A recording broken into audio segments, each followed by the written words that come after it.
Okay, so the story that I chose to do is The Crayon Box That Talked. It is a fantasy fiction book, and it is intended for preschool children ages 3 to 5.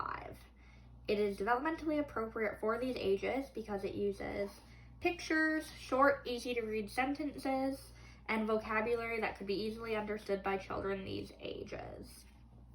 Okay.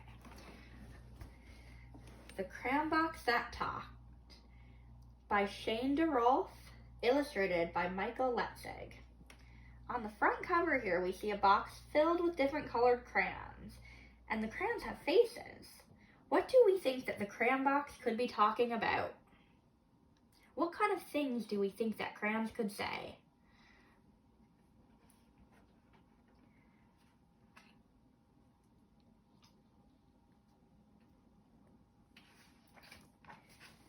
While walking in a toy store the day before today, I overheard a crayon box with many things to say. What kind of things do we think that a crayon box could be talking about? I don't like red, said yellow, and green said, nor do I. And no one here likes orange, but no one knows why. We are a box of crayons that doesn't get along, said blue to all the others. Something here is wrong. Have you ever had a time where you're not getting along with someone and you just don't know why? Well, I bought that box of crayons and took it home with me and laid out all the colors so crayons they could all see.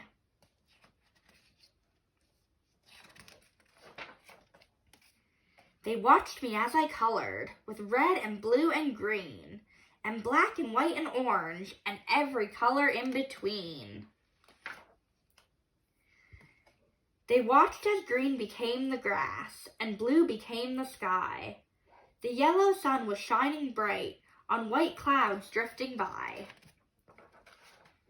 Colors changing as they touched, becoming something new. They watched me as I colored. They watched till I was through. Do you see there how the colors are all mixing together? We learned about color mixing the other day. How blue and red can make purple, and green and yellow and orange. And when I finally finished, I began to walk away, and as I did, the crayon box had something more to say. I do like red, said yellow, and green said, so do I. And blue, you were terrific, so high up in the sky. We are a box of crayons, each one of us unique. But when we get together, the picture is complete. See what happened with the crayons? What happened when they all worked together? Did they start to get along? What do you guys think happened next?